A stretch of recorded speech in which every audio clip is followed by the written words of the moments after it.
Alors, avec la vague, l'avalanche même d'outils d'intelligence artificielle qui sortent tous les jours, comment on fait pour s'y retrouver? Comment savoir lesquels sont vraiment utiles? Eh bien, aujourd'hui, on fait le tri. On va se concentrer uniquement sur l'essentiel, les 12 outils qui peuvent concrètement aider à construire et à faire grandir une entreprise. Le point de départ, c'est l'analyse de plus de 500 outils d'IA. Et le constat est assez frappant en fait. Sur ces 500, seul un tout petit groupe, une douzaine à peine, s'est vraiment révélé être un levier de croissance. Le reste, bien souvent, c'était plus des gadgets qu'autre chose. Et voilà, on touche au cœur du problème. C'est ce qu'on appelle le paradoxe du choix. Quand il y a trop d'options, trop de nouveautés, ça crée de la confusion. Et au final, on ne fait rien. On est paralysé. La question, ce n'est donc plus quels outils existent, mais bien lesquels faut-il vraiment utiliser.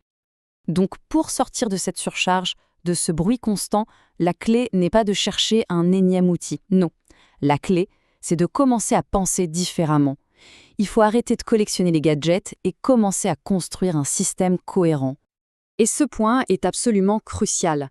La vraie puissance ne vient pas d'un logiciel de plus, aussi bon soit-il. Elle vient d'une approche structurée, d'un cadre de travail qui fait que tous ces outils communiquent et travaillent ensemble. Alors le voici, ce fameux cadre. C'est un système super simple, mais vraiment puissant, qui repose sur 3 piliers. En fait, ces 3 piliers, ils reflètent tout simplement le cycle de vie de n'importe quelle entreprise en ligne. Voilà notre feuille de route. C'est simple, non? D'abord, on crée du contenu pour attirer du monde. Ensuite, on vend quelque chose à cette audience. Et enfin, on automatise le tout pour que ça tourne sans nous. On va donc voir en détail les outils pour chacun de ces piliers, en commençant bien sûr par le premier, la création. Allez, on plonge dans ce premier pilier. L'objectif ici, c'est de trouver les outils qui nous aident à transformer une simple idée en contenu qui va vraiment capter l'attention, et ce, à grande échelle. Pour la partie créée, voici les 6 outils fondamentaux. On a BlowGPT qui va être notre chef d'orchestre, Arcade pour les vidéos virales. Bref, chacun a un rôle bien précis pour passer de l'idée brute à un contenu qui engage vraiment son audience. Ce qu'il faut bien comprendre avec BlowGPT, c'est qu'il ne s'agit pas juste d'un générateur de texte. Pas du tout. Il faut le voir comme le cerveau stratégique de toute la création de contenu. C'est là qu'on centralise les idées, les plans d'action, les prompts, pour s'assurer que tout est cohérent, peu importe la plateforme. Juste une petite parenthèse avant de continuer. On va parler de lead magnet. C'est un terme marketing un peu barbare pour désigner quelque chose de très simple. C'est un cadeau, une ressource gratuite et utile qu'on offre en échange d'une adresse email. C'est la base pour construire une liste de contacts. Et c'est là que Gamma devient génial. Il répond pile à ce besoin. Créer des lead magnets de qualité hyper rapidement. On peut le voir un peu comme un PowerPoint sous stéroïdes. On lui donne une idée et en quelques minutes, il nous sort une présentation complète avec un beau design, une histoire, c'est bluffant. Ok, on passe au deuxième pilier. Avoir du super contenu, c'est une chose. Mais si ça ne mène à aucune vente, ce n'est pas une entreprise, c'est un hobby.